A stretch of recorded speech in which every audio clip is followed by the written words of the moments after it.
గాక. మన ప్రభును రక్షకుడైన యేసుక్రీస్తు వారి యొక్క శుభనామములో మీ అందరికీ కూడా శుభాలు, వందనాలు తెలియజేస్తూ ఉన్నా.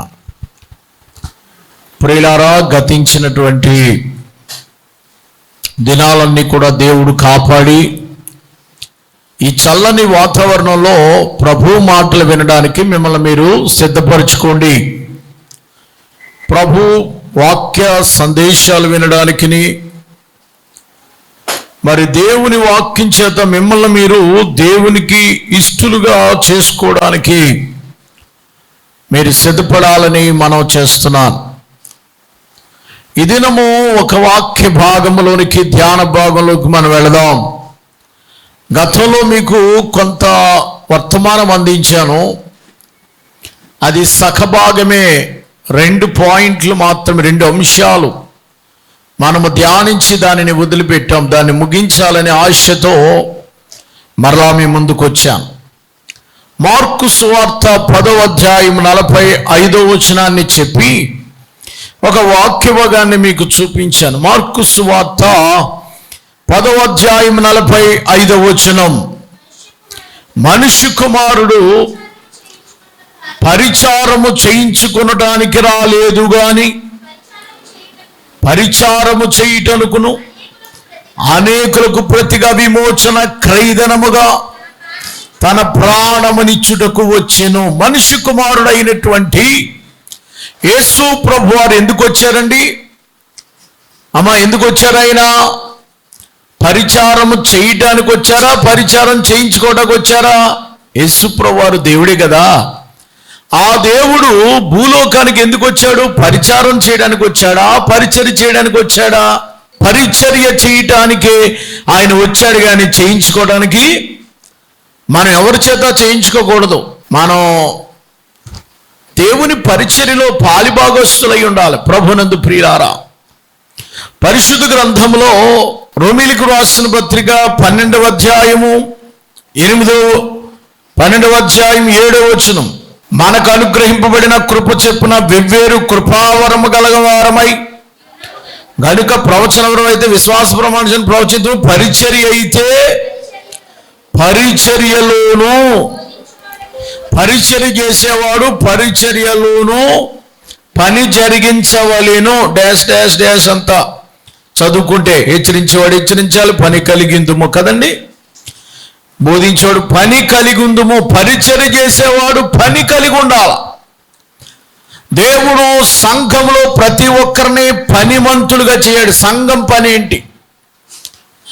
సంఘ పరిచర్య, సంఘంలో చేయవలసిన పని ఏంటి? సంఘంలో నువ్వెవరు? సంఘంలో చాలా రకాలైన పరిచర్యలు ఉన్నాయి. ఏదో ఒక పని కలిగి కనుక నువ్వు లేకపోతే నీవు సంఘంలో ఉన్నట్టున్నావు, కానీ సంఘంలో నీకు ఏ పని లేదు. గత కాలంలో పరిచర్య గురించి నేను చెప్పినప్పుడు ఏ పాయింట్లు చెప్పండి. గాన పరిచర్య, సంగీత పరిచర్య, వాయిద్య పరిచర్య అందులో ఉన్నాయి. అది గాన పరిచర్య. రెండో పరిచర్య ఏంటి? ప్రార్థనా పరిచర్య గురించి చెప్పాను. ప్రార్థన చెయ్యాలి అని చెప్పి ఈ 2 పరిచర్యల గురించి చెప్పాను. కాబట్టి ఎవరి దగ్గర నోట్స్ ఉంటే తీసుకోండి. అయినా తెలియని వాళ్ళ కోసం, కొత్తగా వచ్చిన అర్థం వాళ్ళని మళ్ళా చెప్తున్నాను, వినండి. పరిచర్యలు నానా రకములుగా ఉన్నవి. పరిచర్యలు రకరకాలైన పరిచర్యలు సంఘంలో ప్రతి పరిచర్య ఉన్నాయి.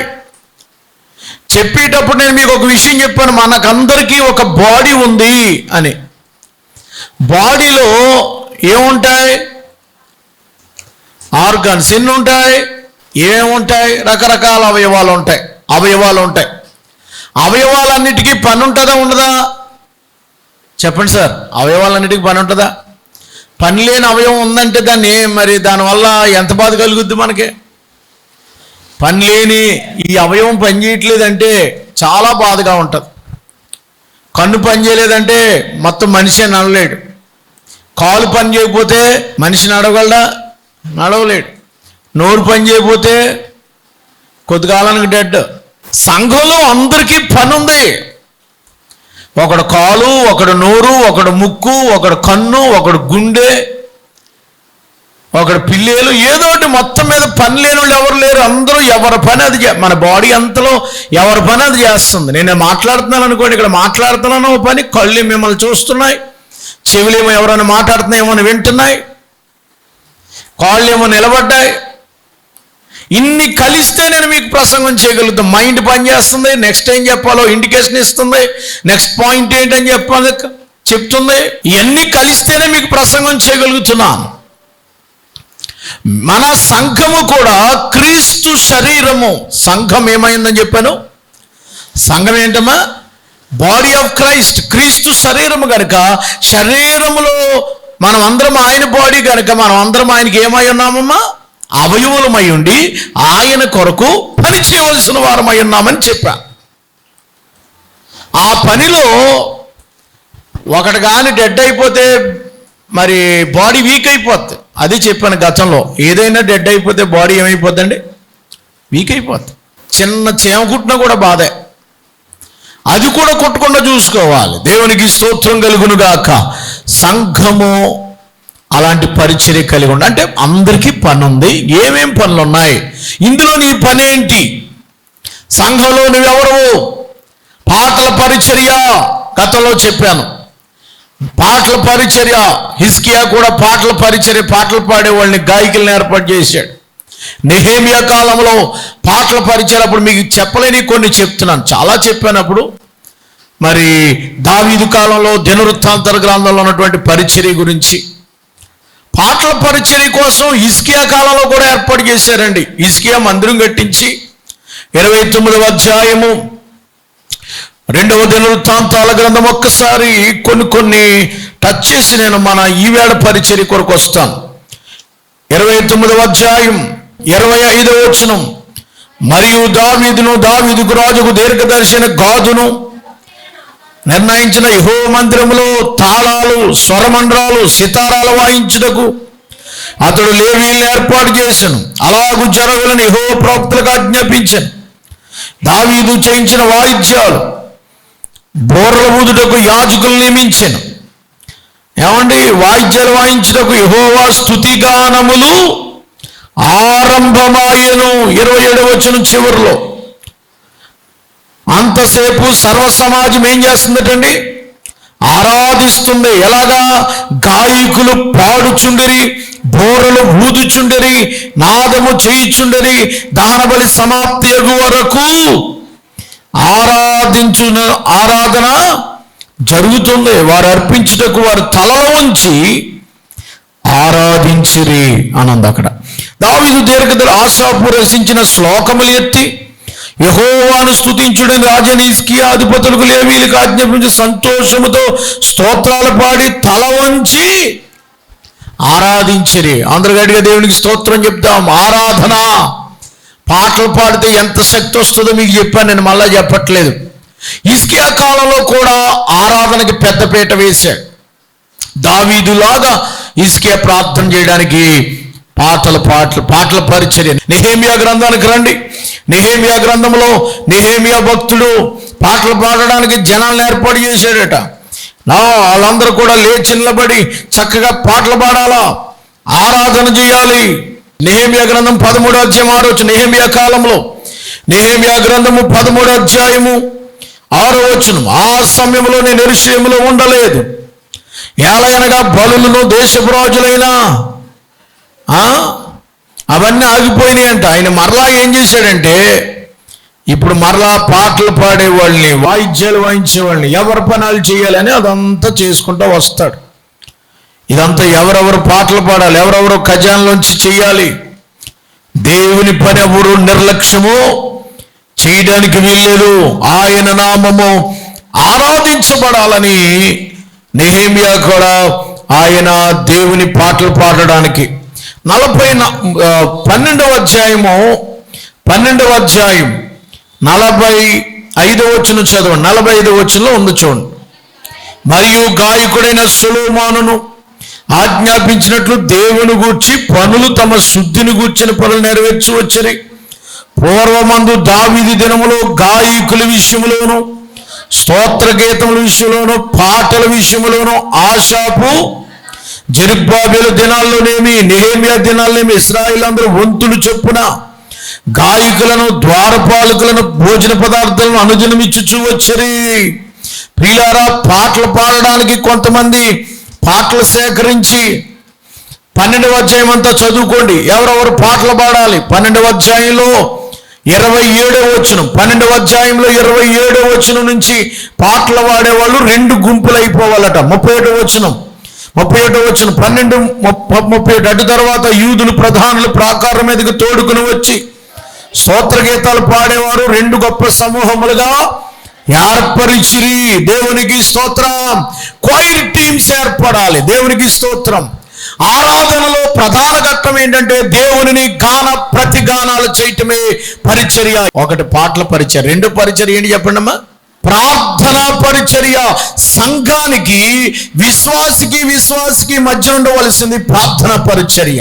యాకోబు పత్రికలో 5వ అధ్యాయంలో అంటాడు, యాకోబు పత్రిక 5వ అధ్యాయం 17వ వచనం, ఏలియా మన వంటి స్వభావం కలిగిన మనుషుడే. అతడు వర్షింపుకుంటున్నట్లు 3.5 సంవత్సరాలు ప్రార్థించగా 3.5 సంవత్సరములు తర్వాత మళ్ళీ వర్షం వచ్చింది. తర్వాత నా సహోదరులారా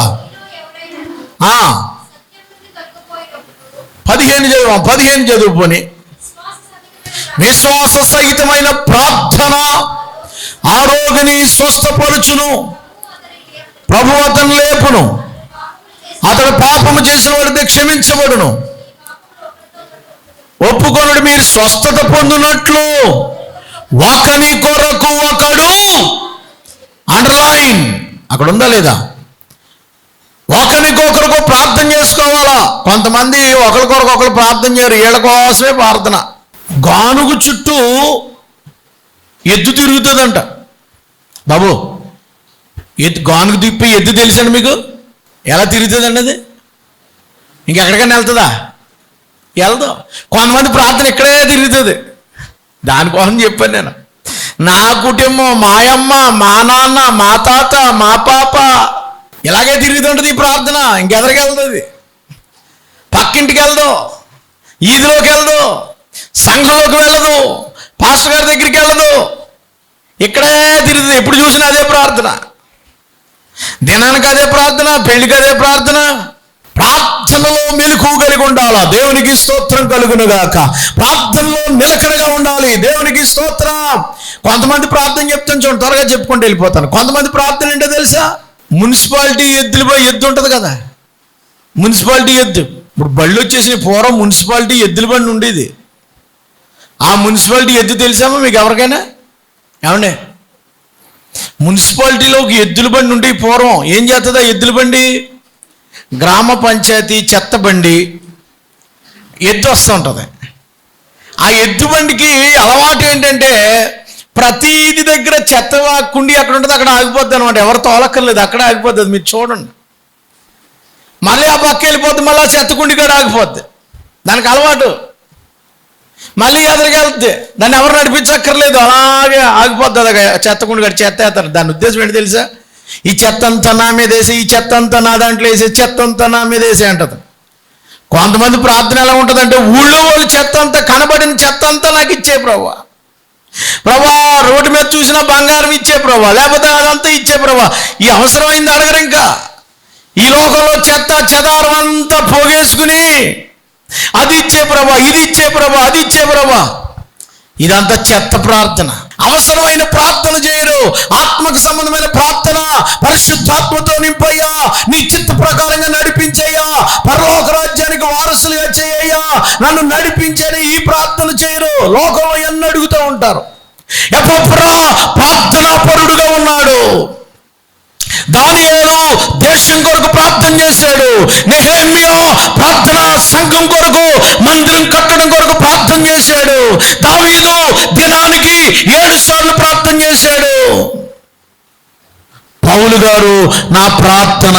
అమ్మా, ఇతరుల కొరకు ప్రార్థన చేస్తున్నావా? ఒక ఆయన స్వామి గారి దగ్గరికి వెళ్ళి ఇలాగ అన్నాడట, అయ్యా బాబు నా డైరీ పెద్దదైపోయింది బాబు అన్నాడంట. ఏంటి డైరీ పెద్ద అయిపోతుందంటే, ఆయన ఒక సూపరింటెండెంట్గా పనిచేసి పంచాయతీలో ఎక్కడో రిటైర్ అయిపోయాడట.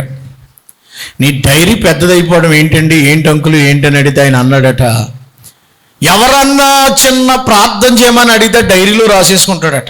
సంఘంలో ఎవరైనా అనారోగ్యం డైరీలో రాసేస్తాడట.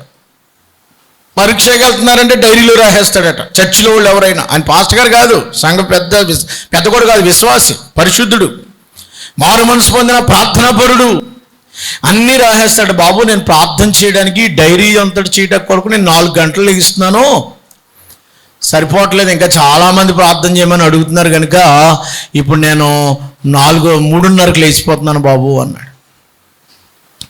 ఇంకా పెరిగిపోతున్నాయి, ఇంకా వచ్చే సంవత్సరం 3 గంటలు లేకవలసి వస్తుందేమో, నేను చనిపోయేలోగా ఒకవేళ ఇంకా ప్రేయర్ రిక్వెస్ట్లు పెరిగిపోతే 1 గంటలు లేచి తెల్లవారులు ప్రార్థన చేస్తాను బాబు. ఎవరి కొరకండి? డైరీలో రాసేస్తాడట. అందరి కొరకు ప్రార్థన. సంఘంలో ఏదైనా బలహీనలు ఉంటే అవన్నీ రాసుకుని ఏక ప్రార్థన చేస్తూ ఉంటాడట. పొద్దుటే లేచి నీ పక్కోడి కోసం ప్రార్థన చేసే సహోదరిగానే ఉన్నావా? నీ ఇరుగు పొరుగు వారి కోసం ఏమైనా చిన్న ప్రార్థన చేయగలుగుతున్నారండి మీరు? నీ కుటుంబమే కానీ ఒకని కొరకు ఒకడు ప్రార్థన. ఎవరన్నా ఏదన్నా ఇలా బాగలేదు అని అన్నారంటే ఆయన ప్రార్థన చేసేసుకుంటాడట, రాసేసుకుంటాడట. ఇప్పుడు 2-3 డైరీలు అయిపోయినాయి బాగున్నాయి. ఎంత మంచిదండి. దేవుడు నిన్ను ప్రార్థనా పరుల్లో ఉంచుతాడు. సమూయేలు ప్రార్థించే వారిలో ఉండెను. 99వ కీర్తన 5వ వచనం అనుకుంటా, 7వ వచనం. కానీ సమూయేలు ఎక్కడ ఉన్నాడంటమ్మా? ప్రార్థనా పరులు. మోషే విజ్ఞాపన చేసేవాడిగా ఉన్నాడు. ప్రార్థించదవా? ప్రియులారా, నేను ముందుకెళ్తున్నానండి. కుటుంబంలో సంఘం అనేది మన కుటుంబం లాంటిది. కుటుంబంలో వినండి, ఫ్యామిలీలో ఒక తండ్రి కానీ తల్లి కానీ బాధపడేది ఏంటంటే, ఇంతమంది పిల్లలు ఉన్నారు కానండి, ఆడు అసలు ఏ పని చేయడండి. ఆ పిల్ల ఉందంటే పొద్దున్న 9ంటికి లేగస్తుందండి, అన్నీ వండి పెట్టి దానికి టిఫిన్ ఇచ్చే వరకు లేకదండి, కనీసం ఇల్లు ఉడతాం రాదండి దానికి. ఎవరికమ్మా? ఆ భర్త ఉన్నాడంటేనండి ఇల్లు పని ఏం పట్టించుకోడండి, ఊళ్ళందరితో చక్క పెడతాడండి. ఇంటి దగ్గరికి వచ్చేటోడికి ఆ భర్త ఏం చేయడండి. ఈ భర్త అంటాడు ఇంకొక భర్త, ఈ మనిషి ఉందంటే ఎక్కడ బట్టలు అక్కడేనండి, ఆ మాసిపోయిన బట్టలు అక్కడ ఉంటాయండి, ఆ గత్తి ఉండదండి, ఆ ఇంటికి వెళ్ళేదంతా కూడా ఇంటికి వెళ్తుంటేనే పెంటలాగా ఉంటుందండి. ఫ్యామిలీ ఎంత బాధపడుతున్నారు. ఈ కొడుకు ఎదిగడిగానండి, ఆ సాయం రాడండి, కనీసం ఏది చిన్న పని కూడా చేయడండి. ఇంటి బాధ్యత ఒప్పలేదండి. అడిగి అమ్మకి సాయం చేద్దాం, నాన్నకి సాయం చేద్దాం, ఏటెలకాలం నా బాధే కానీ ఆడేమీ మారడండి. ఆ కూతురు ఉందంటే అది ఏమి పని చేయదండి, ఆ భార్య ఉందంటే అది బట్టి, ఆ భర్త ఉందంటే అది బట్టి. ఏంటమ్మా? కుటుంబంలో అందరం అన్ని పనులు చేస్తేనే కదా కుటుంబం బాగుంటుంది. అంతేనండి. కుటుంబంలో ఎవరి బాధ్యత వారు నిర్వర్తించాలి. భర్త పని భర్త చేయాలి, భార్య పని భార్య చేయాలి, కొడుకుల పని కొడుకులు చేయాలి, తండ్రికి సహకారంగా ఉండాలి, చదువుకున్నప్పుడు చదువుకోవాలి, పనిలోకి వెళ్ళవలసితే పనిలోకి వెళ్ళాలి, పిల్లలు పని చేయాలి, మానము దేవుని పని ఇదంతా కుటుంబం. నేను అదే చెప్తున్నాను. ఆడు ఎలా పని చేయట్లేదు, ఈడు ఎలా చేయట్లేదు, ఆడు ఎదిగాడు కానీ ఈడు ఎందుకు పనికిరాడు, ఆడు అలాంటి ఇలా BA చదివాడు కానీ బడుద్దాయి, MA చదివాడు కానీ ఆడికి మతి లేదు అనేలా కాకుండా ఉండాలంటే ఆత్మీయ తండ్రిగా మా సంఘం అనే కుటుంబం కదండి. సంఘంలో కొంతమంది ఏం పట్టించుకోవట్లేదండి అంటే ఎలా ఉంటుంది? ఆత్మీయ తండ్రికి ఇదొక కుటుంబం. ఈ కుటుంబంలో కొంతమంది ఆడు ఏం పని చేయడండి, ఆడు అసలు అది కడుతున్నారు కదా ఎవరిదో అన్నట్టు ఉంటాడండి. కనీసం ఏం జరుగుతుందో చూడండి ఆడు వచ్చి. ఇది ఎవరి కోసమండి? ఆడి కోసమే కదండి ఇల్లు కడుతుంటా అని అంటాడు తండ్రి. నేను కూడా అదే అంటున్నాను మిమ్మల్ని. ప్రియులారా, ప్రతి ఒక్కడు పని కలిగి ఉండుము, బాధ్యత కలిగిన వారుగా ఉండాలి. సంఘ పరిచర్య చేస్తే ఆశీర్వాదం కలుగుతుందండి. ప్రియులారా, ఈవేళ అంశంలోకి వస్తున్నాను. పరిచర్య చేయటంలో నువ్వు ఏ పరిచర్య చేయవాడైతే పరిచర్య చేయటంలో పని కలిగి ఉండుము. సంఘంలో పరిచర్య క్లీనింగ్ పరిచర్య కానీ, ఇదిగో నెహెమ్యా గ్రంథములో వారు మరి పరిచర్య చేయడానికి చూడండి, నెహెమ్యా గ్రంథము 11వ అధ్యాయము, నెహెమ్యా గ్రంథము 11వ అధ్యాయంలో చూడండి, వారు పరిచర్య చేయడానికి మనుషుల్ని ఏర్పాటు చేశారట.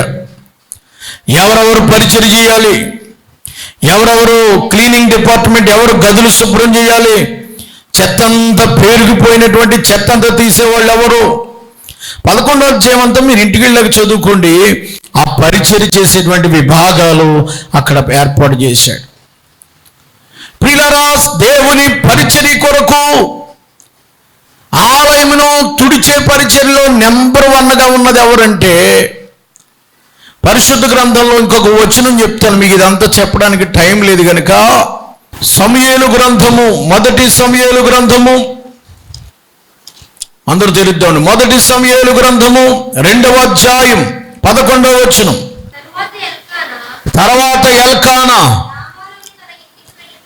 వెళ్ళిపోయెను. అయితే ఆ బాలుడు యాజకుడైన ఏలీ ఎదుట యెహోవాకు పరిచర్య చేస్తున్నాడట. అమ్మా, సమూయేలు ఏం చేస్తున్నాడండి? దేవుని మందిర పరిచర్య. 18వ వచనం.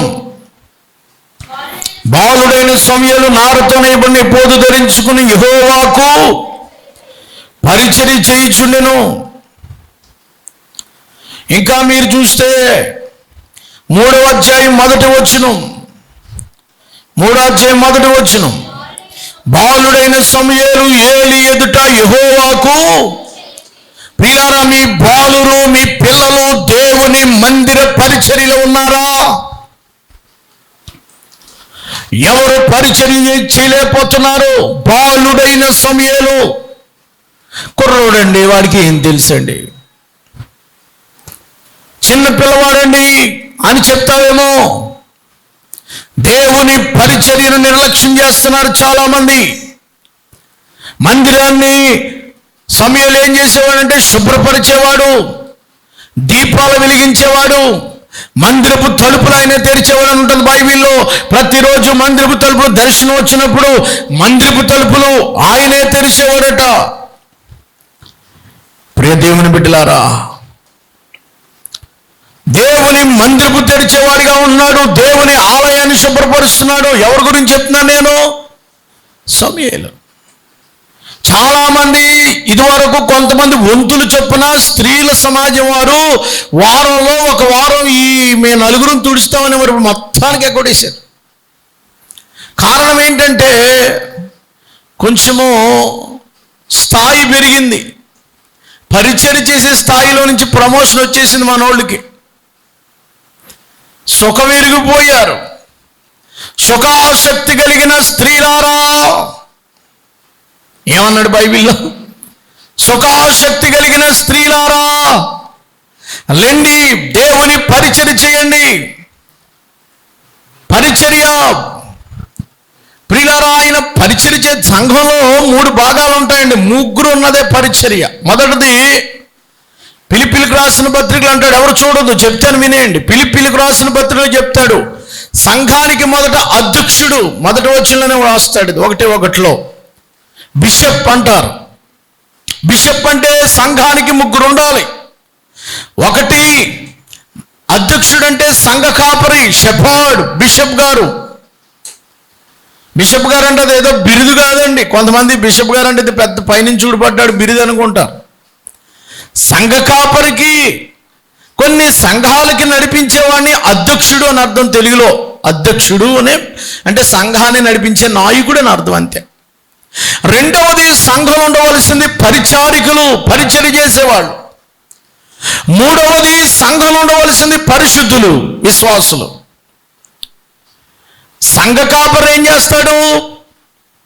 ప్రార్థనలు చేయటం, వర్తమానాలు సిద్ధపరచడం, ప్రభువులోకి నడిపించడం, సంఘాన్ని నడిపించడం సంఘ కాపరి పని అయితే, పరిచారకుల పని ఏంటి? ఆయన వాక్యం బోధించడం కాదు, ఆయన సంఘస్థులు నడిపించడం కాదు, దైవజనుడు చెప్పిన పరిచర్య చేయటం. సంఘము దైవజనుడికిని సంఘానికి మధ్యన పరిశుద్ధులకి మధ్యన పరిచయం చేసేవాడే పరిచారకుడు. పరిచారకులు ఎలా ఉండాలో 1 తిమోతిలకు రాసిన పత్రిక 3వ అధ్యాయంలో రాశాడు. ఇంటికి వెళ్ళాక చదువుకోండి. పరిచారకుల యొక్క లిస్టు, వాళ్ళ యొక్క క్వాలిటీస్ ఏంటో అక్కడ ఉన్నాయి. అవన్నీ నేను ఇప్పుడు చెప్పలేను, తర్వాత ఎప్పుడైనా చెప్తాను. ఎవరు పరిచయం చేయడానికి అర్హులో ఉంటుంది అక్కడ, వాళ్ళు ఎలాంటి లక్షణాలు కలిగి ఉండాలో ఉంది.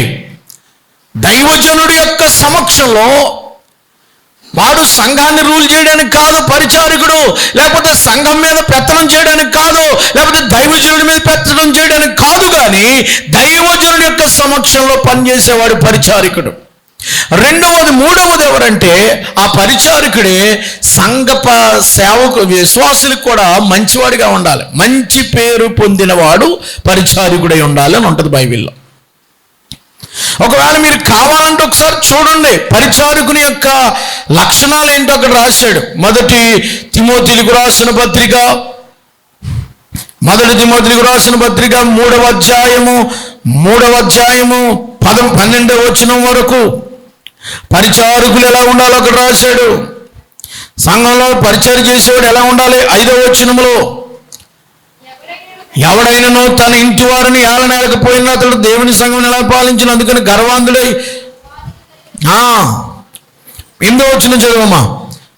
అలాగనే పరిచారకులు ఎలా ఉండాలమ్మా, మాన్యులై ఉండి ధీమాను 2 మనసులు ఉండకూడదు. మాన్యులంటే సాత్వికంగా ఉండాలి. మద్యపానం మందు కొట్టేవాడు సంఘ పెద్దగా కానీ పరిచారకుడిగా కానీ ఉండడానికి ఇల్లేదు. మిగిలి పానాశక్తులు దుర్లాభమును అపేక్షించేవారినై ఉండక విశ్వాస మర్మమును పవిత్రమైన మనసాక్షితో గైకొని వారై ఉండాలి. మొదట అతడు పరీక్షించబడాలి. అతడు అనింద్యుడైతే నిందాల రహితుడైతేనే అతడు పరిచయం చేయాలి. అటువంటి స్త్రీలు కూడా ఉన్నారు. వారు కుండేలు చెప్పేవాళ్ళు, ఎక్కడక్కడ తంట్లు ఎట్టేవాళ్ళు ఉండకూడదు. పాస్టర్ గారికి అక్కడెక్కడికి ఇక్కడక్కడికి తంట్లు ఎట్టేసేవాళ్ళుగా ఉండకూడదు. మితానుభావులుగా ఉండాలి. నమ్మకమైన వాళ్ళగా ఉండాలి. ఏకపత్ని పురుషులై ఉండాలి. పిల్లల్ని బాగా ఏలువారై ఉండాలి. పరిచారకులు కూడా పనిని బాగా నెరవేర్చేవారే మంచి పదవిని సంపాదించుకుని క్రీస్తు యేసునందలి విశ్వాసమందు బహు ధైర్యం కలిగిన వాళ్ళే పరిచారకులు. లేదా సంఘం దెబ్బతింటుంది. పరిచారకులు సరిగ్గా లేకపోతే సంఘం దెబ్బతింటుంది. సంఘానికి 3 ఉంటేనే సంఘం. మన సంఘంలో సేవకుడు ఉన్నాడు, మన సంఘంలో పరిశుద్ధులు ఉన్నారు, మన సంఘంలో పరిచారకులు లేరు. మధ్యలో గ్యాప్ వస్తుంది. ఎందుకంటే పరిచర్య చేయడానికి ఇన్ని లక్షణాలు వారికి కావాలి. మద్యపానం తీసుకోకూడదు, మితానుభవంగా ఉండాలి, కోపిస్ట్ కాకూడదు, సంఘస్థులందరి చేత మంచి పేరు పొందాలి, దైవజనుడి మాటకు విధేయత చూపించాలి. ఇన్ని రాశాడండి అక్కడ. వాళ్ళ పరిచర్య చెయ్యాలి. అలాంటి వాళ్ళే ఇక్కడ నిలబడి పాటలు పాడాలి. అలాంటి వాళ్ళే ఇక్కడ నిలబడి సాక్ష్యం ఇవ్వాలి. అలాంటి వాళ్ళు ఇక్కడ నిలబడి సంఘ క్షేమాభివృద్ధి కొరకు పరిచర్య చేయాలి. దేవునికి స్తోత్రం కలుగును గాక. సో చాలా మంది దేవుని పరిచర్య విషయంలో నిర్లక్ష్యంగా ఉన్నారు. పరిశుభ్రపరచడంలో ప్రియులారా, దేవుని సమయలు దేవుడి పని చేస్తున్నాడటంటే దేవుని యొక్క సేవలో అతడు ఎంతో సాకారిగా ఉంటూ ఆలయం అంతా క్లీన్ చేస్తున్నాడట. అమ్మ మీరు పరిచర్య చేస్తున్నారా? మర్చిపోయారేమో. పరిచర్య ధర్మమును మరువకుడి. ఏముందమ్మా? పరిచర్య ధర్మము. నీ బాధ్యత ఏంటంటే ఆలయంలో కొన్ని పనులైనా నువ్వు చేయగలగాల. మీరు దేవుని పని చేయడానికి బలం తెచ్చుకున్నప్పుడు దేవుడు ఆశీర్వదిస్తాడు. సమూయేలు దేవుని పరిచర్య చేశాడు గనుక సమూయేలుని దేవుడు ఆ దేశానికి ముఖ్య అధ్యక్షుడిగా పెట్టాడు. అంటే ప్రవక్త, అంటే రాజుల్నే నియమించే అభిషేకం ఆయనకి ఇచ్చాడు దేవుడు.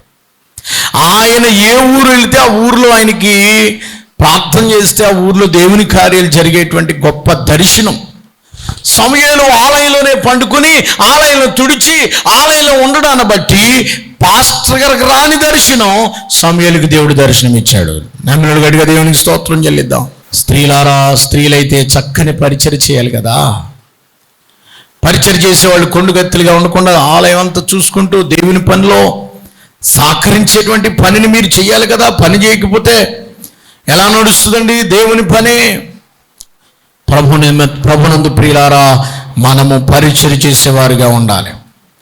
బైబిల్లో అలాగూ పరిచయం చేసిన వాళ్ళని దేవుడు దర్శించాడు. సమూయేలు మరి చక్కగా పరిచయం చేశాడు. మందిరంలో ఈ శుభ్రపరచడం కానీ అన్నిట్లో కూడా. పరిశుద్ధ గ్రంథంలో మనకి క్రొత్త నిబంధనలో ఒక సహోదరి కనబడుతుంది, మీకు అందరికీ తెలుసు. లోకాసు వార్త 10వ అధ్యాయము 38వ వచనములో 39వ వచనంలో, అంతటా వారు ప్రయాణమైపోవచ్చుండగా ఆయన యొక్క గ్రామంలో ప్రవేశించిన మార్త అనే ఒక స్త్రీ ఆయన ఇంట చేర్చుకుని, ఆయనను తన ఇంట చేర్చుకుని ఆమెకు మరియా అనే సహోదరుని మీ యేసు పాదాల దగ్గర బోధ వినిచుండెను. మార్తమ్మ గారు యేసయ్య కొరకు మార్తా మరియలు పరిచర్య చేస్తున్నారు. దేవుని సేవకులకు ఆతిథ్యం ఇచ్చే కుటుంబం. యేసు ప్రభుకే పరిచర్య చేశారు వాళ్ళు. పరిశుద్ధ గ్రంథంలో యోహాను సువార్త 12వ అధ్యాయంలో మీరు 2వ వచనం చూడండి. మార్తా 12:2 మార్తా ఉపచారం అంటే పరిచర్య చేయిచుండెను. మార్త ఏం చేస్తున్నట్టండి? పరిచర్య చేయిచుండెను. లాజరు అయితే ఆయనకు భోజనంతో కూర్చున్నవాడు ఉండెను. మరియా మార్తలు అత్తర పోసి యేసయ్య పాదాలు శుద్ధి చేస్తుంటే ఒక ఆవిడ యేసయ్యకు భోజనాలు వడ్డించి తయారు చేయడం పరిచర్య. ప్రియులారా, పరిచర్య చేయడానికి దేవుడు మనల్ని ఏర్పాటు చేసుకుంటున్నాడు. వండడం కూడా పరిచర్యే. దేవుని పరిచర్యలో రకరకాల భాగాలు ఉంటాయి. దేవుని యొక్క సేవకులకు, దేవుని యొక్క పరిచారకులకు మనము పరిచర్య చేయవలసిన వారమై ఉంటున్నాం ప్రభునందు. ప్రియులారా, పరిచర్య ధర్మాన్ని మర్చిపోతున్నారు చాలామంది. దేవుని మందిరంలో చేయవలసిన ఆ కార్యాలని మర్చిపోతూ ఉన్నారు.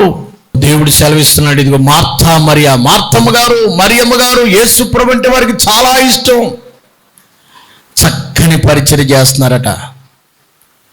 అందుకే యేసు ప్రభు వారు ఎవరింటికి వెళ్ళేవారండి? మార్తమ్మ గారింటికి, మరియమ్మ గారింటికి వెళ్ళేవారు. కారణం ఏంటంటే వాళ్ళు దేవుని పని చేయడంలో దేవుడు అంటే వాళ్ళకి చాలా ఇష్టం. యేసు ప్రభు అంటే చాలా ఇష్టం. మందిరం అంటే వాళ్ళకి చాలా ఇష్టం. దేవుని పనిలో వాళ్ళు ముందుగా ఉండేవారట. దేవునికి స్తోత్రం కలుగును గాక. ప్రియులారా, మీరు పరిశుద్ధ గ్రంథంలో మీరు చూసినట్లయితే ఆ కాలంలో మొదటి దినవృత్తాంతాల గ్రంథము 16వ అధ్యాయంలో మీరు చూస్తే అక్కడ కొంతమంది దేవుని పరిచర్య చేయడానికి దేవుడు వారిని ఏర్పాటు చేసుకున్నాడు. వాళ్ళ దేవుని పనిలో వాళ్ళ యొక్క పనిని నిర్వర్తించడంలో వాళ్ళు ముందుకు వెళ్ళారు. 15వ అధ్యాయము 16వ అధ్యాయం 2 అధ్యాయాల్లో కూడా చాలా పేర్లు ఇచ్చాడు. అవన్నీ నేను ఇప్పుడు చదివితే మనకు టైం సరిపోదు. మీ పేర్లు ఇందులో ఎక్కడైనా రాయబడి ఉన్నవా? మీ పేర్లు ఇందులో రాయబడి ఉండాలి. దేవుని పరిచర్య చేయటంలో మనము గట్టితనంగా ఉండాలి. దావీదు కాలంలో పరిచర్య చేసిన వాళ్ళుగా మన సంఘంలో కూడా మన బిడ్డలందరం కూడా చక్కని పరిచర్య చేసేవాళ్ళుగా మనం తయారు కావాలా. కోరహు కుమారులు దేవుని పరిచర్య చేయటంలో వారు గట్టివారిగా ఉన్నారట. ఒబేదెదోము ఇంటి వారు పరిచర్య చేయడంలో గట్టివారుగా ఉన్నారట. శిల్పకారులుగా ఉన్నారట. బెసలలే అహోబలుల వాళ్ళు మందిరం పని చేయడంలో దేవుని ఆత్మ వారి మీద గట్టిగా పని చేస్తున్నట్టుగా మనం చూస్తున్నాం. ప్రియ దేవుని బిడ్డలారా, పరిచర్య ధర్మాన్ని నిర్లక్ష్యం చేయొద్దు. మీరు చూడండి, మొదటి దినవృత్తాంతాల గ్రంథంలో 26వ అధ్యాయం 25 వచనాలు ఉన్నాయి, 24వ అధ్యాయంలో ఉన్నాయి. అవన్నీ పేర్లే, ఏక పేర్లే. ఇవన్నీ కూడా అవన్నీ పరిచర్య చేసే వాళ్ళ పేర్లు.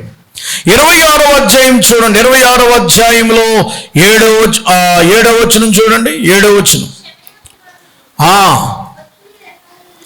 7వ వచనం, బలాఢ్యులైన అతని సహోదరులు ఎలమెక్కియా ఒబేదెదోము కుమారులైన వీరి సహోదరు 62 వారు పని చేయుటలో మంచి, దేవుని పని చేయడంలో గట్టోళ్ళు కావాలటండి. దేవునికి స్తోత్రం. ఆలయం పని జరుగుతుంది. పని ప్రారంభించి మొదల వరకు గట్టోళ్ళు కావాలి. ఒకళ్ళే పని చేస్తున్నారు. ఈ వారం అంతా ఒకే బ్యాచ్. మిగిలిన వాళ్ళు ఎవరు సర్దుకోవట్లేదు. అసలు పని చేయటంలో గట్టివారు, దేవుని పని చేయడంలో వాళ్ళు గట్టోళ్ళట. ప్రభు పని చేయడంలో వాళ్ళు గట్టివాళ్ళుగాను కనిపించాలి. నీ పేరు అలాగూ జీవగ్రంథంలో రాయబడాలా. కోరహు కుమారులు కూడా దేవుని పని చేయడంలో వారు పిండి వంటలు చేయడానికి ఏర్పాటు చేయబడ్డారట. దేవుడు వారిని ఆ రొట్టెలు తయారు చేసే దగ్గర వాళ్ళు దావీదు కాలంలో ఏర్పాటు చేయబడినప్పుడు, దేవుని దగ్గర వారు పిండి వంటలు చేస్తున్నప్పుడు మరలా కోరహు కుమారులు దేవుడు ఎలాగ ఏర్పాటు చేశాడంటే పాటలు పాడేవాళ్ళుగా చేశాడు. ఎక్కడో పిండి వంటలు చేసుకునే వాళ్ళని తీసుకొచ్చి రకరకాలైనటువంటి పరిచర్యలు బైబిల్ గ్రంథంలో రాయబడి ఉన్నాయి. దేవునికి శుభ్రపరిచే పరిచర్య. చాలామంది క్లీనింగ్ డిపార్ట్మెంట్లో ఉండరండి. ఒకసారి ఒక సంఘటన జరిగింది. ఎడ్వర్డ్ విలియమ్స్ గారు వారు ఒక ట్రైనింగ్ అవుతున్నారట. ఒక 15-20 మంది ఉన్నారండి. 2 బాత్రూమ్లు ఉన్నాయి. 8-9 గంటల క్లాస్కి వెళ్ళిపోవాలి. జనాలు అందరూ 7:30-8 గంటలు లేచారు. లేస్తే ఆ సెప్టిక్ ట్యాంకు, టాయిలెట్కి వెళ్ళే ట్యాంక్ నిండిపోయిందట. ఇప్పుడు ఎక్కడికి వెళ్ళడానికి లేదు. టాయిలెట్ వాడికి ఫోన్ చేశారు, ఈ సెప్టిక్ ట్యాంక్, బాత్రూమ్ ట్యాంక్ నిండిపోయిందని చెప్పేసి. నిండిపోయిందని చెప్తే ఎక్కడికో వెళ్ళారు వాళ్ళు. ఇంకా ఎవరు రావట్లేదు. ఈలోగా టైం అయిపోతుంది. ఎవరు వెళ్తారు? కుర్రోళ్ళు ఎవరు ఎదురు రావట్లేదట. ఎవరు వెళ్తారు? ఎవరు? ఒక ఆయన వచ్చాడట. ఈలోగా ఒక ఆయన వచ్చి నల్లని స్కార్ప్ కట్టేసుకున్నాడట. ముఖమంతా కిరసనాలు, చేతులు కిరసనాలు రాసుకుని, ముఖమంతా ఆయిల్ రాసేసుకుని, నల్లని బట్టలు వేసుకుని వచ్చాడట అతను. ఎవరో ఆయన వచ్చి బకెట్ తీసుకుని ఆ 2 కుర్రోళ్ళ సాయంతో ఆ మూత తీయించి బకెట్లతో తోడేస్తున్నాడంటే. తోడేసి ఆ బురదలో పాడేసి వచ్చేస్తున్నాడు. తోడుతున్నాడు, పారేస్తున్నాడు. ఇప్పుడు ఒక 5-6 తోరలు తోడేశాడు, మూత వేశారు. ఆ వేళ స్నానాలు చేయడానికి అందరూ అయిపోయింది. ఆయన స్కార్ప్ తీసి స్నానం చేసి ఆ స్కార్ప్ తీసి చూస్తే స్టూడెంట్స్ అందరూ గడగడలాడిపోయారండి. ఎందుకంటే ఆ స్కార్ప్ కట్టుకొచ్చింది ఎవరంటే ఆ కాలేజీ ప్రిన్సిపాల్ అట. ఎవరైతే వాక్యాన్ని బోధించడానికి వచ్చాడో, బైబిల్ క్లాసులు చెప్పే ఆయన ఎవరైతే బైబిల్ క్లాసులు చెప్తున్నాడో, ఆయన అక్కడికి వెళ్ళి అందరూ అలా ముక్కు మూసుకుంటుంటే ఆయన ట్యాంక్ తీసి, కొంతమంది అయితే వాంతులు చేసుకుంటే ఈయన ట్యాంక్ తీసి బాగు చేసి, ఒక డిగ్రీ చదివి ఒక ఉన్నతమైన ప్రొఫెసర్ అయ్యింది కూడా పరిచర్య చేయడానికి సమయం వచ్చినప్పుడు పరిచర్య చేశాడు. అమ్మా, నువ్వు పరిచర్య విషయంలో మాకెందుకులే, ఆ పని మాది కదా అనుకుంటున్నావు. నువ్వు ఆకులు తీయడంలో ఎవరో తీస్తారులే అనుకుంటున్నావు. పరిచర్య ధర్మాన్ని మర్చిపోతున్నారు చాలామంది. ఎప్పుడైతే ఆయన బుక్ పట్టుకుని మళ్ళీ స్నానం చేసి షూట్ వేసుకుని మళ్ళీ చెప్పడానికి వస్తే స్టూడెంట్స్ అందరూ కూడా గడగడలాడిపోయి, అయ్యా మాకు గొప్ప పాఠం నేర్పరి వేళ పరిచర్య అంటే ఇదే కదా. యేసు ప్రభువారు ఎందుకు వచ్చారండి? మనిషి కుమారుడు ఎందుకు వచ్చాడు? ఆయన పరిచర్య చేయించుకోవడానికి రాలేదు కానీ పరిచర్య చేయడానికి వచ్చాడు. పరిశుద్ధ గ్రంథంలో చూడండి, ఫిలిప్పీలకు రాసిన పత్రిక 2వ అధ్యాయము 5వ వచనం చదవండి. 2వ అధ్యాయం 5వ వచనం. యేసు ప్రభువారు ఎలాంటి పరిచర్య చేశారు? ఆయనే మనకు మాదిరి. క్రీస్తు యేసు కలిగిన ఈ మనసు. 4వ వచనం చదవమ్మా. మీలో ప్రతి వాడును తన సొంత కార్యలు మాత్రమే కాక ఇతర కార్యములు కూడా చూడవలెను. క్రీస్తు యేసు కలిగిన ఈ మనస్సు మీరును కలిగి ఉండండి. యేసు ప్రభువారి మనసు ఏంటి? పరిచర్య చేయడం. దేవునిలాగా మనం దేవుని సేవ చేయడం. ప్రభు పరిచర్యను పక్కన పెట్టి ఆయన ఎలా పరిచర్య చేశాడు చూడండి. ఆయన దేవుని స్వరూపము గలవాడై ఉండి దేవునితో సమానంగా ఉండటం విడిచిపెట్టకూడని భాగ్యం అనించుకోనలేదు కానీ ఆయనకు ఒక హోదా ఉంది. ఆయన దేవుడు, సింహాసనం ఉంది ఆయనకి, డిగ్రీ ఉంది ఆయనకి, అత్యున్నతమైన సింహాసనం మీద ఆశీనులైన దేవుడు, ఆరాధించబడేవాడు.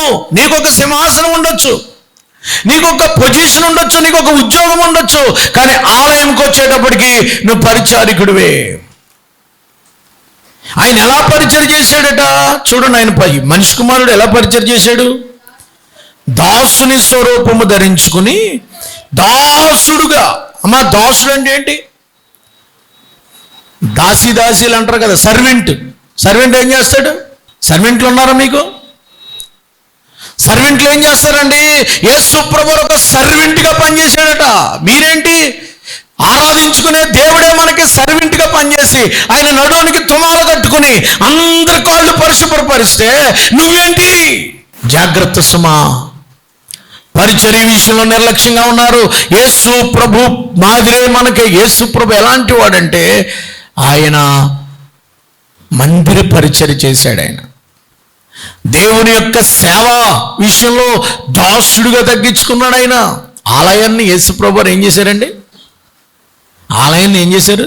మట్లాదివారం రోజుని ఆలయాన్ని క్లీనింగ్ శుభ్రపరిచాడు. రోకలు అమ్మేవాళ్ళు. ఆలయం అంతా ఎలా ఉందంట? మత్తయి సువార్త 21వ అధ్యాయంలో, మార్కు సువార్త 12వ అధ్యాయంలో, యోహాను సువార్త 2వ అధ్యాయంలో యేసు ప్రభు వారు రోకలమ్మే వాళ్ళని బురదగా చిందరబందరగా ఆలయం ఉంటే ఈయన ఆలయాన్ని మీరు ఎలా మార్చేశారు? దొంగల గుహగా మార్చేశారు. ఆలయం అంతా చిందరబందరగా ఉందని యేసు ప్రభు వారు ఆ తాళ్ళు అమ్మేవాళ్ళని, ఆ పావురాయలు అమ్మేవాళ్ళని అన్ని తీసేసి ఆలయం అంతా క్లీన్ చేశాడే. ఏం బాబు, పరిచర్య అంటే తల దాచుకుంటున్నావు, పరిచర్య అంటే ఒళ్ళు దాచుకుంటున్నావు, పరిచర్య అంటే పరలోకంలో వాని క్రియలు పెట్టి కదా దేవుడు జీతం ఇచ్చేది. దేవుని పరిచర్య అక్కడ గ్లాస్ పడిపోయిందంటే తీయాలి కదా. యేసు ప్రభు వారు ఎలా చేశాడటండి? దాసుని స్వరూపము ధరించుకుని సర్వెంట్ అయిపోయాడు ఆయన మన కోసం. అన్ని ఉద్యోగాలు ఉన్నాయి, కానీ ఆయన ఏం చేశాడటండి? రిక్తునిగా. ఇంకొక మాట ఏం చెప్పమంటారా? రిక్తుడుగా చేసుకున్నాడట. 8వ వచనంలో మనుషులకు కనబడి శిలువ మరణం పొందినందుకు విధేయత చూపినవాడు. విధేయత, పరిచర్యలో విధేయత ఉంటుందండి. విధేయత అంటే ఏంటి? చెప్పిన మాట వినడమే విధేయత. ప్రభు పరిచర్య చేయడం విధేయత. విధేయత తన్ను తాను. చివరి మాట ఏముంది అక్కడ? తన్ను తాను ఏం చేసుకున్నాడటమ్మా? తగ్గించుకున్నాడు. తగ్గింపు మనసుందా? తగ్గించుకుని పని చేయాలండి దేవుని దగ్గరికి వచ్చేటప్పుడు. ఒక ఐఏఎస్ ఆఫీసర్ పాస్ట్ గారిని అడుగుతున్నాడట, సార్ నన్ను ఏమన్నా పని చేయమంటారా సార్ అని అడుగుతున్నాడట. మీరేం పని చేస్తారులేండి, మీరు చర్చకొచ్చి అలా కూర్చుంటే చాలు అంటే, సార్ రేపు భోజనాలు జరుగుతున్నాయి కదా, సభలకి మీటింగ్లకి ఏదో పని చేస్తాను సార్ అన్నాడట.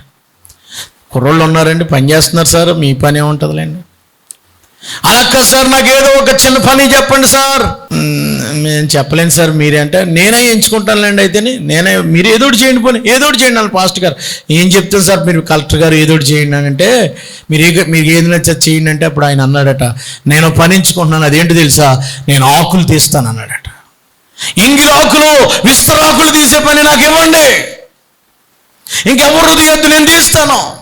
ఒక పెద్ద ఆఫీసరే తగ్గించుకుని దేవుడి పరిచర్య చేస్తుంటే, నీవు దేవుని కంటే సుఖానుభవం కలిగిన వారు ఈ దినాల్లో ఎవరు వచ్చేసారంటే, దేవుని కంటే సుఖానుభవం ఎక్కువైపోతున్నాడు. దేవుడేమో పరిచర్య చేస్తున్నాడు, మనోళ్ళేమో పరిచర్యని పక్కన పెట్టారు. చూడండి 2 తిమోతికి రాసిన పత్రిక 3వ అధ్యాయం 4వ వచనం.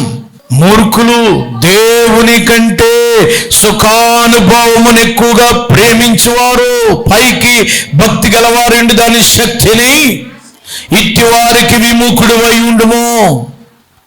దేవుని కంటే సుఖానుభవం ఎక్కువ ప్రేమించే ద్రోహులు, మూర్ఖులు దేవుని కంటే సుఖానుభవం, దేవుడి కంటే ఎక్కువ సుఖానుభవం అనిపిస్తున్నాం. ఆయనేమో పరిచర్య చేస్తున్నాడు, మనమేమో పరిచర్యకు నిర్లక్ష్యంగా ఉన్నాం. జాగ్రత్త సుమా. పరిచర్య విషయంలో మీరు జాగ్రత్తగా ఉండాలి. పరిశుద్ధ గ్రంథంలో ఇంకొక మాట కూడా మీకు జ్ఞాపకం చేస్తున్నాను.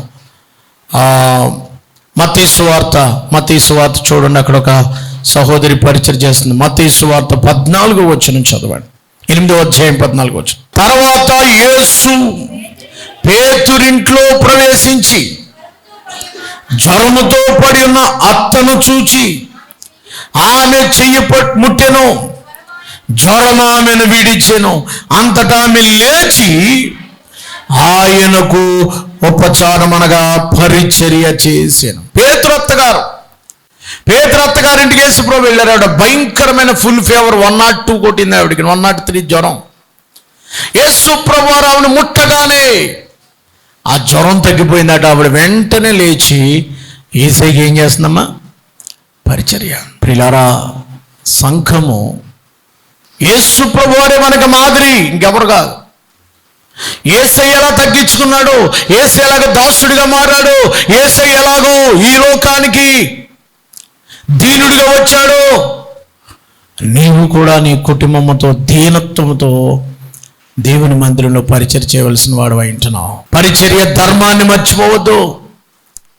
ఇంకా అక్కడ రాస్తాడు కదా, పేతురు అత్తగారు. మీకు అనేక మందిని చూపించాను. మొదటగా ఎవరమ్మా? సమూయేలు. రెండోది ఎవరు? మార్తా మరియలు. మూడోది ఎవరు? యేసు ప్రభువే మనకి మాదిరి. నాలుగోది ఎవరు? పేతురు అత్తగారు. పేతురు అత్తగారు ఎంతగా పరిచయం చేశారో మన జీవితాల్లో కూడా అలాగూ పరిచయం చేసేవాళ్ళుగా మనం ఉండాలి. అపొస్తలుల కార్యములు చూద్దాం ఒకసారి. అపొస్తలుల కార్యములు 6వ అధ్యాయము 1వ వచనంలో, ఆ దినములలో శిష్యులు సంఖ్య విస్తరించినప్పుడు అనుదినము పరిచర్యలో తమలో విధవరాండ్రులను చిన్న చూపు చూచిరని హెబ్రీల మీద గ్రీకు భాష మాట్లాడే యూదులు సణుక్కున్నారు. అంటే భాష తేడా వచ్చింది. హిందీ వాళ్ళు తెలుగు వాళ్ళు ఎక్కువగా వాళ్ళే చూసుకుంటున్నారు. హిందీ వాళ్ళు సరిగ్గా చూడట్లేదట, లేదా తమిళ వాళ్ళని సరిగ్గా చూడట్లేదట. అందుకని హిందీ వాళ్ళు తమిళ వాళ్ళు హిందీ వాళ్ళకి మధ్యన ఇద్దరికి తేడా వచ్చింది. కాబట్టి ఇప్పుడు అక్కడ పరిచర్య చేయడానికి కొరకాయ భోజనం వడ్డించే దగ్గర కొంచెం తేడా కలిగింది అక్కడ. అప్పుడు 12 మంది అపోస్తలులు తమ దగ్గరున్న శిష్యుల సమూహాన్ని పిలిచి, మేము దేవుని వాక్యం బోధించడం మన ఆహారం పంచిపెట్టుట యుక్తం కాదు. బల్లల యొద్ద పరిచర్య చేయటం అంటే బల్లల క్లీనింగ్ చేయటం, ఆలయానికి ఏంటిది ఇటుకలు అందించడం, ఇసుకలు మోయటం, ఇది మేము చేస్తే దేవుని వాక్యం అందించలేం కదా. మీలో కొంతమందిని మీరే ఎన్నుకోండి. మేము దేవుని పని మీద బోధించడంలో ఉంటాం, వాక్యాన్ని బోధిస్తాం, ప్రార్థనలు చేయటంలో, దేవుని స్వార్థ ప్రకటనలో మేము ఉంటాము. సంఘస్థులైతే పరిచర్య చేయలో ఉండాలి కదా అని చెప్పేసి అక్కడ పరిచర్య చేసే వాళ్ళని ఏర్పాటు చేశారు. వాళ్ళు మంచి మనసుతో పంచిపెట్టేవాళ్ళు. ఎలా పంచిపెట్టాలటండి? మంచి మనసుతో ఆ పని చేసేవాళ్ళు ఈ పనికి నియమించమని చెప్పి వాళ్ళు ఎవరు నియమించమన్నాడు?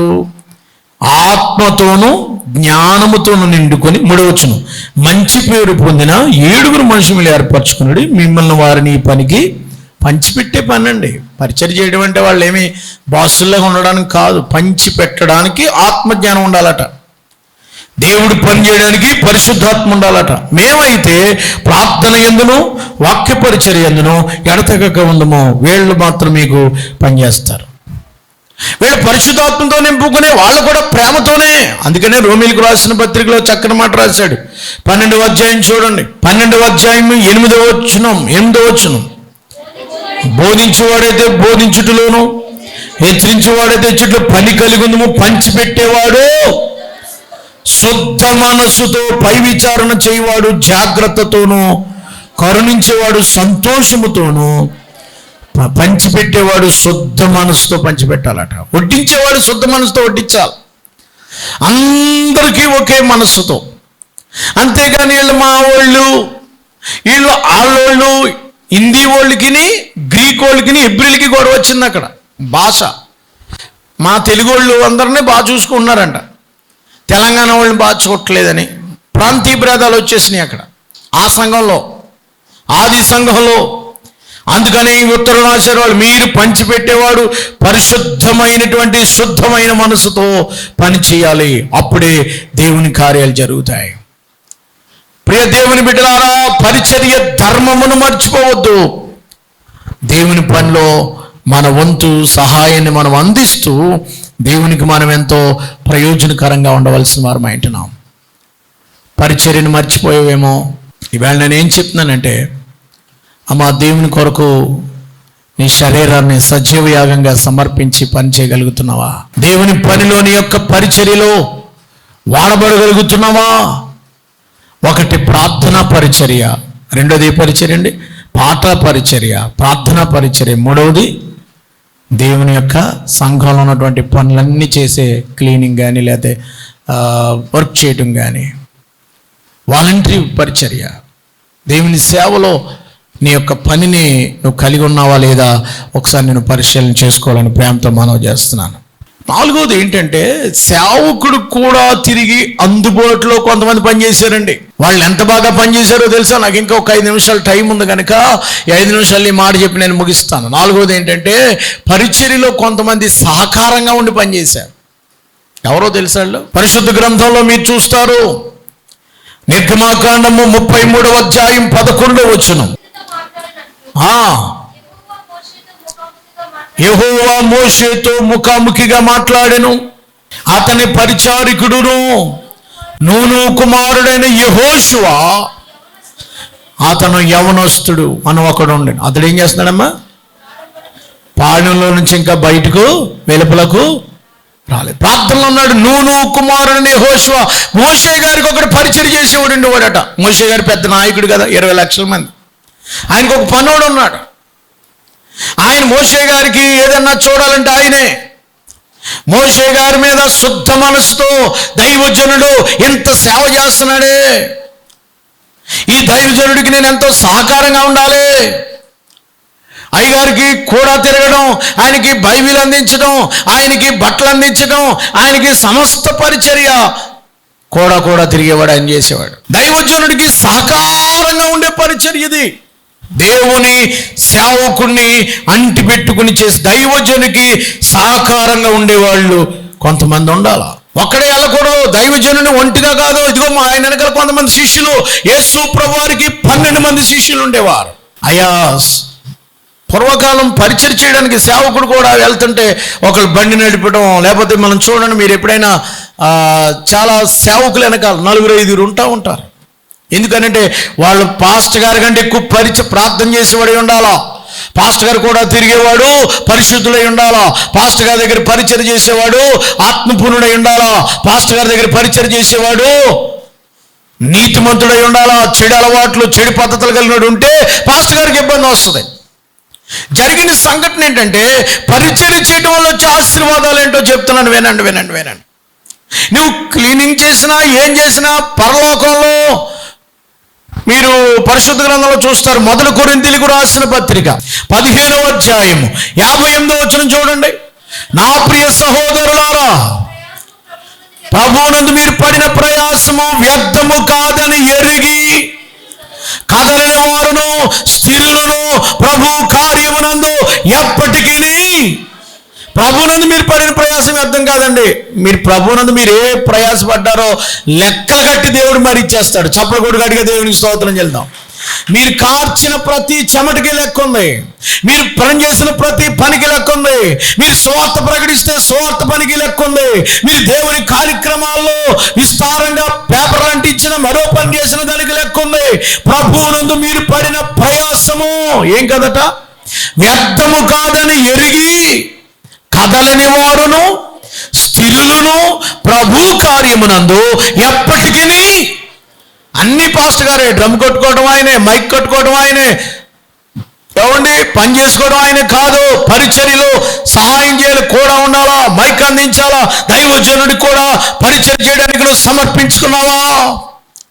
ఒకటి మందిరంలో కార్యకలాపాలు చేయడానికి, రెండవది సేవకుడు కూడా ఉండి ఆయనలాగా పరిచయం చేస్తే నువ్వు యేసు ప్రభువులాగా మారిపోతావు. దేవునికి స్తోత్రం. అంతకంటే ఏమవుతావు? దేవునికి స్తోత్రం కలుగును గాక.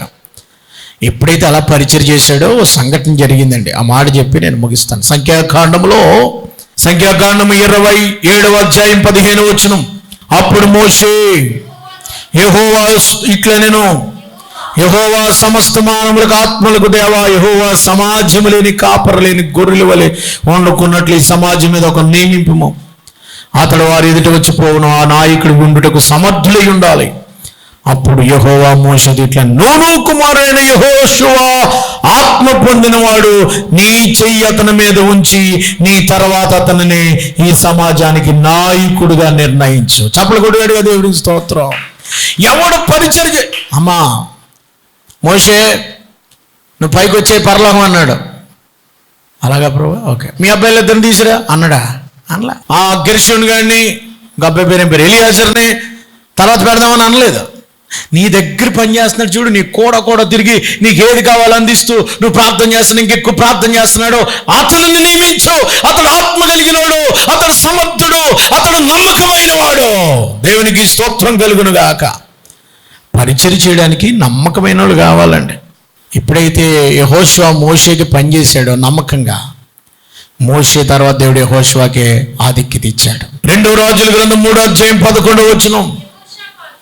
యెహోషాపాతు యెహోవా యొద్ద విచారణ చేయొచ్చు. యెహోవా ప్రవక్తలు ఒకడైనా ఇక్కడ లేడా అని అడిగినప్పుడు ఒకడు ఏలియా చేతుల మీదుగా నీళ్లు పోయుచు వచ్చిన షాపాతు కుమారుడైన ఎలీషా అతడు ఒకడు ఉన్నాడు. దేవునికి స్తోత్రం కలుగునుగా. ఏలియా చేతుల మీదుగా నీళ్లు పోస్తున్నాడు అంటే ఏలియా గారి చేతుల మీద నీళ్లు. దేవునికి స్తోత్రం. ఎప్పుడైతే పరిచయం చేస్తా వచ్చాడో ప్రియులారా, ఏలియా తర్వాత దుప్పటి ఎవరి మీద పడిందమ్మా? ఎలీషా మీద పడింది. ఏలియా 8 అద్భుతాలు చేశాడు, ఎలీషా 16 అద్భుతాలు చేశాడు. దేవునికి స్తోత్రం కలుగును గాక. యెహోషువ పంపకాలే పంచిపెట్టేశాడు. యెహోషువ యొర్దాను నది దాటించాడు. మోషే ఎర్ర సముద్రం దాటిస్తే యెహోషువ యొర్దాను నది దాటించాడు. ఏలియా అద్భుతాలు 8 చేస్తే 16 అద్భుతాలు ఎలీషా గారు చేశాడు. పరిచర్య చేసే వాళ్ళని దేవుడు బ్లెస్ చేస్తూ వచ్చాడు. ఇంక టైం లేదు కనుక పౌలు గారి దగ్గర ఒక పరిచారకుడు ఉండేవాడు, తిమోతి. అపొస్తలుల కార్యం 16 ఉంటుంది, చదవద్దు. తిమోతి పరిచర్య చేశాడు కనుక పౌలు తర్వాత సంఘాలన్నిటికీ అధ్యక్షుడుగా దేవుడు తిమోతిని పెట్టాడు. పరిచర్య చేసే వాళ్ళని దేవుడు ఆశీర్వదిస్తాడు. నీ జీవితంలో పరిచర్య చేసే అనుభవం ఉందా? ఇవాళ 2 పరిచర్యల గురించి మనం విన్నాం. ఒకటి మందిర సేవ. అక్కడ మందిరం క్లీన్ చేసే కొంతమంది సేవకురాళ్ళు ఉన్నారని ఉంటుంది. అక్కడ 1 సమూయేలు గ్రంథం 2వ అధ్యాయంలో మందిరము పరిచర్య. 2వది సేవకునికి తోడుగా ఉండే పరిచర్య, ఆయనకు సహకారిగా ఉండటం. అలాంటి పరిచర్యలు మనం పాలుభాగస్వాములుగా తల ఉంచండి, ప్రార్థన చేసుకుందాం. మహాపరిశుద్ధుడు అయిన మా తండ్రి, మధ్యాహ్న సమయంలో విత్తబడిన వాక్యం అందరి హృదయాలు భద్రపరచండి. పరిచర్యలు నానా రకములుగా ఉన్నవి. చాలా మంది వారు పరిచర్య ధర్మాన్ని మర్చిపోతూ ఉన్నారు. ప్రభువా, పరిచర్య చేసేవారిగా చేయండి, ఆత్మపూర్ణులుగా చేయండి. నీ కొరకు పరిచర్య చేసేటువంటి పనివారిగా వారిని సిద్ధపరచమని అడుగుతూ ఉన్నా. విత్తబడిన వాక్యం అందరి హృదయాలు భద్రపరచండి. కొంతమంది ప్రార్థించేవారుగా, కొంతమందిని పాటలు పాడేవారు, కొంతమంది వాయిద్యాలు వాయించేవారుగా, కొంతమంది ఆలయం కొరకై అవసరాలలో పరిచర్య చేసేవారుగా, క్లీనింగ్ చేసేవారు, లేదా ఇంకొక పని. కొంతమంది నాయన దైవజనునికి సహకారంగా ఉండడానికి, సువార్తలో సహకారంగా ఉండడానికి కూడా తిరిగి ఆయన కొరకుతో ఉండి కుడిభుజంగా ఎడంభుజంగా ఉండి నీ పరిచయం చేయడానికి అనేకులు తీర్మానించుకోవడానికి సహాయం చేయమని, విత్తబడిన వాక్యం ఫలింప చేయమని యేసు ప్రభువారి పేరట వేడుకొనుచున్నాము తండ్రి. ఆమేన్.